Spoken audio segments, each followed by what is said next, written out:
సుదీర్ఘ రాజకీయ అనుభవం ఉన్నటువంటి చంద్రబాబు గారి దగ్గరికి వెళ్దాం, తెలుగుదేశం పార్టీ దగ్గరికి వెళ్ళి పరిష్కారం అడుగుదాం అనే కంటే కూడా పవన్ కళ్యాణ్ దగ్గరికి వెళ్తే పరిష్కారం లభిస్తుందన్నటువంటి స్థితిలో పబ్లిక్ ఉన్నారు. ఇది కీ పాయింట్. ఏదైతే ఉద్యోగులకు సంబంధించినటువంటి ఇబ్బందుల గురించి పవన్ కళ్యాణ్ని అప్రోచ్ అవుతున్నారు. అట్లాగే మొన్న పేకాట కారణంగా తమ కుటుంబాలు నాశనం అవుతున్నాయని చంద్రబాబు గారినో పవన్ కళ్యాణ్ అదే లోకేష్ గారినో లేకపోతే హోంమంత్రి అనిత గారినో అడగలేరు, పవన్ కళ్యాణ్ని అడిగారు.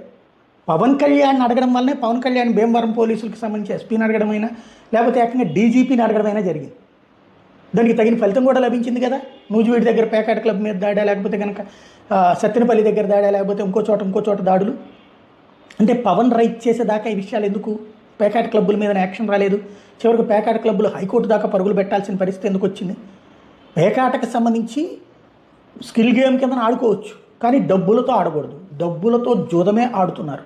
కోట్ల వాల్యూ కథ నడుస్తుంది. దాని మీదన నష్టపోతున్న కుటుంబాల మహిళలు పవన్ కళ్యాణ్ నోటీస్కి తీసుకెళ్ళడం వల్ల పవన్ కళ్యాణ్ స్పందించడం వల్ల ఆయన శాఖ కాదు కానీ అడిగారు, హోంమంత్రిత్వ కాదా కానీ అడిగారు పబ్లిక్. ఆయన స్పందించి కంట్రోల్ చేసే ప్రయత్నం చేసి అట్లాగే ఇప్పుడు అనిత మన మధ్యప్రదేశ్కి సంబంధించినటువంటి పార్లమెంట్ సభ్యుడు, ఎస్సీ ఎస్టీకి సంబంధించినటువంటి పార్లమెంటరీ కమిటీ సభ్యుడు అయినటువంటి ఆయన పవన్ కళ్యాణ్ దగ్గరకు వచ్చి తమ రాష్ట్రానికి సంబంధించిన వాళ్ళని మైనింగ్లో చేయనీయకుండా పొంగనూరు దగ్గర అడ్డుపడుతున్నారు, మీరు లోకల్ కాదు కదా మీరు ఎట్లా మైనింగ్ చేస్తారని అడ్డుపడుతున్నారని మైనింగ్ శాఖ మంత్రి దగ్గరికి వెళ్ళలేదు, హోంమంత్రి దగ్గరికి వెళ్ళలేదు, షాడో ముఖ్యమంత్రి దగ్గరికి వెళ్ళలేదు, మెయిన్ ముఖ్యమంత్రి దగ్గరికి వెళ్ళలేదు, వెళ్ళి పవన్ కళ్యాణ్ అడిగారు. అంటే ఏ ఆస్పెక్ట్లో జరుగుతున్నట్టు?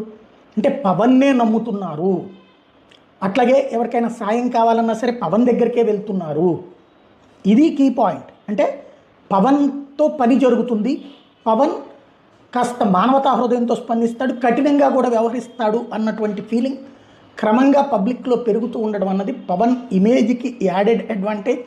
అదే సందర్భంలో ప్రజలలో నాయకత్వ మార్పు కోరుకుంటున్నారన్నటువంటి సంకేతం కూడా కనబడుతుంది అక్కడ.